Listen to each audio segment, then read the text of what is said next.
नमस्कार, प्रतिध्वनि में आपका स्वागत है। मैं हूं रमन कुमार।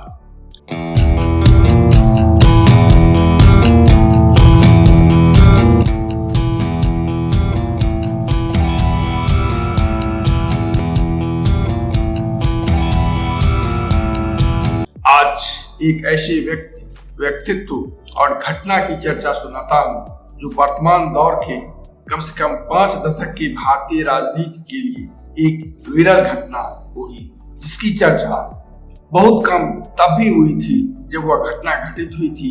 आज उसकी बात शायद ही कोई जानता हो। 2004 में दैनिक टेलीग्राफ की एक छोटी सी रिपोर्ट में यह बताया गया था कि पश्चिम बंगाल की सीपीएम की एक विधायक 35 वर्षीय ज्योत्सना सिंह ने अपने पद से त्यागपत्र दे दिया और उसके बाद एक गर्ल्स कॉलेज की हॉस्टल सुपरिटेंडेंट की प्रतियोगिता परीक्षा में शामिल होकर उसके लिए सिलेक्टेड हुई, यानी उसने नौकरी ज्वाइन की। आज जब भारतीय राजनीति में राजनेता अपने बाल बच्चों को विदेश में शिक्षित कराने के बाद उन्हें लाकर भारतीय राजनीति में प्रोजेक्ट करते हैं, क्योंकि आज राजनीति सेवा नहीं मात्र एक पेशा है जहां पद, प्रतिष्ठा और पैसा तीनों बेशुमार है और इसलिए ऐसा किया जाता है। तो बात उस घटना की 26 फरवरी 2014 को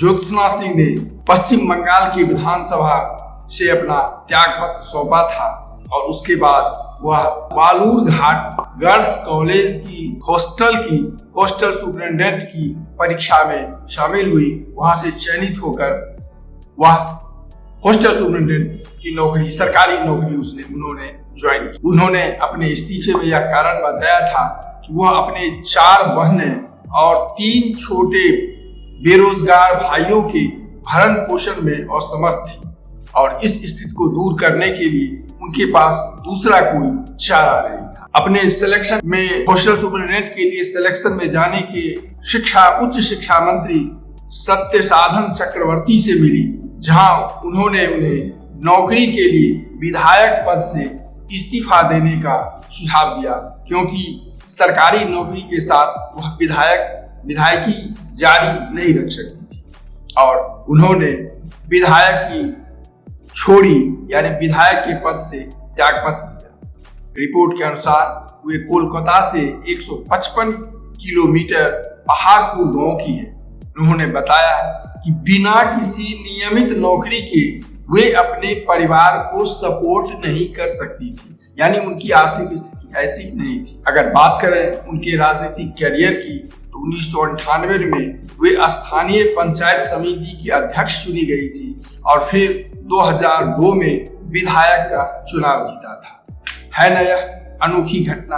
आज के दौर में जब एक पंचायत का मुखिया भी कम से कम 1 साल के बाद इस स्थिति में नहीं होता कि वह अपने क्षेत्र, अपने गांव के, अपने पंचायत के रसूखदार लोगों में उसकी गिनती नहीं हो जाए, उसके पास 4 पहिया गाड़ियों का अगर बहुत अधिक नहीं तो 1 तो जरूर होनी चाहिए। ऐसी स्थिति में ज्योत्सना सिंह भारतीय राजनीति के उस विरल दौर की वह एकलौती व्यक्तित्व नहीं थी, और यदि थी तो भारतीय मीडिया, जहां नीति नैतिकता की हर समय चर्चा होती रहती है, इसकी इतनी अत्यल्प चर्चा क्यों हुई कि आज उस व्यक्ति और व्यक्तित्व के बारे में बहुत कम लोग जानते हैं। क्या भारतीय राजनीति में ज्योत्सना सिंह की जोड़ी क्या कोई दूसरा उदाहरण के रूप में कहीं आपको मिला था? तो आज बस इतना ही। चैनल अच्छा लगे तो इसे सब्सक्राइब, लाइक और अपनी प्रतिक्रिया देने का कष्ट करेंगे। धन्यवाद, नमस्कार, मिलते हैं फिर अगले